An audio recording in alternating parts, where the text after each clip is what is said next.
ಕೋಲಾರ ಜಿಲ್ಲೆ ಶ್ರೀನಿವಾಸಪುರ ತಾಲೂಕಿನ ಯಲ್ದೂರು ಗ್ರಾಮದ ಬಳಿ ನೆಲೆಸಿರುವ ಶ್ರೀಕೃಷ್ಣ ಹಾಗೂ ಶ್ರೀ ಗಾಳಿ ಹನುಮಂತರಾಯ ಸ್ವಾಮಿ ದೇವಸ್ಥಾನದಲ್ಲಿ ಶ್ರೀಕೃಷ್ಣ ಹಾಗೂ ಶ್ರೀ ಗಾಳಿ ಹನುಮಂತರಾಯ ಸ್ವಾಮಿ ಸೇವಾ ಸಮಿತಿ ವತಿಯಿಂದ ವಿಶೇಷ ಪೂಜಾ ಕಾರ್ಯಕ್ರಮಗಳು ಭರದಿಂದ ನಡೆದವು.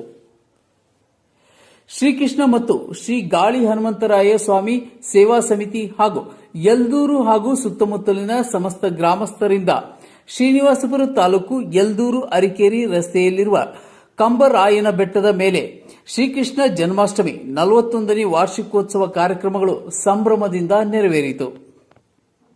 ಇಂದು ಮುಂಜಾನೆ ಕಳಶ ಸ್ಥಾಪನೆ, ನವಗ್ರಹ ಹೋಮ, ಗೋವಿನ ಪೂಜೆ, ಕೃಷ್ಣನ ಪ್ರತಿಷ್ಠಾಪನೆ, ಹೂವಿನ ಅಲಂಕಾರ, ಮಹಾಮಂಗಳಾರತಿ, ತೀರ್ಥ ಪ್ರಸಾದ ವಿನಿಯೋಗವನ್ನು ಏರ್ಪಡಿಸಲಾಗಿತ್ತು.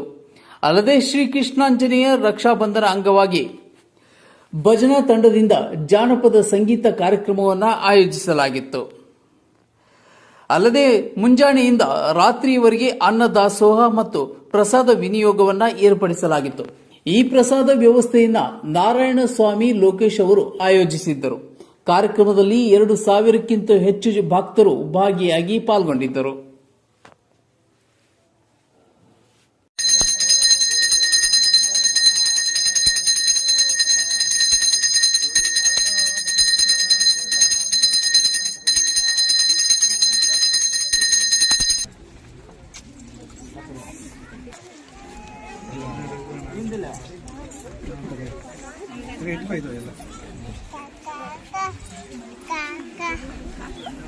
ಗಂಗಾಧರ್ ಅಂತ ಒಂದು ಎಲ್ದೂರು.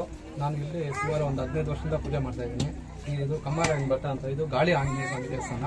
ಇಲ್ಲಿ ಶ್ರಾವಣ ಮಾಸದಲ್ಲಿ ಅಷ್ಟಮಿ ದಿನ ಕೃಷ್ಣ ಜನ್ಮಾಷ್ಟಮಿ ನಡೆಯುತ್ತೆ. ಇವತ್ತು 41ನೇ ವರ್ಷದ ಕೃಷ್ಣ ಜನ್ಮಾಷ್ಟಮಿ ನಡೀತಾ ಇದೆ.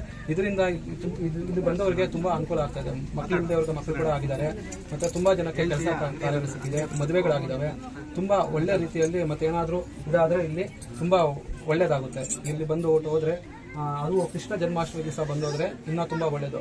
ಇದಾದ ನಂತರ ಮತ್ತೆ 4ನೇ ಶನಿವಾರ ಇಲ್ಲಿ ಘಟ್ ಪೂಜೆ ಉತ್ಸವ ನಡೆಯುತ್ತೆ. ಮತ್ತೆ ಇಲ್ಲಿ ದೀಪವನ್ನು ಇಡ್ತಾರೆ. ದೀಪವನ್ನು ಅಲ್ಲಿ ಹಿಂದ್ಗಡೆ ಒಂದು ಕಂಬ ಇದೆ. ಆ ಕಂಬದಲ್ಲಿ ಆ ಕೋದಂಡರಾಮ ಸ್ವಾಮಿ ದೇವಸ್ಥಾನದಿಂದ ಬಂದು ಆ ಕಂಬದಲ್ಲಿ ದೀಪ ಹಚ್ತಾರೆ. ದೊಡ್ಡದಾಗಿ ಒಂದು ದೀಪ ಹಚ್ಚಿ ಊರೆಲ್ಲ ಮೆರವಣಿಗೆ ಮಾಡ್ಕೊಂಡ್ಬಂದು ಇಲ್ಲಿ ದೀಪವನ್ನು ಹಚ್ತಾರೆ. ಅದರಿಂದ ಇದು ಈ ಊರಿನಲ್ಲಿ ಈ ಒಂದು ದೇವಸ್ಥಾನ ತುಂಬಾ ವಿಶೇಷವಾದ ದೇವಸ್ಥಾನ. ಇಲ್ಲಿ ಪ್ರಮುಖವಾಗಿ ಏನಂದ್ರೆ ಈ ದೇವಸ್ಥಾನ ಇರೋದು ಮಳೆಗೋಸ್ಕರ. ಈ ಊರಿನಲ್ಲಿ ಯಾವಾಗ ಮಳೆ ಬೀಳ್ತಾ ಇರಲಿಲ್ಲ.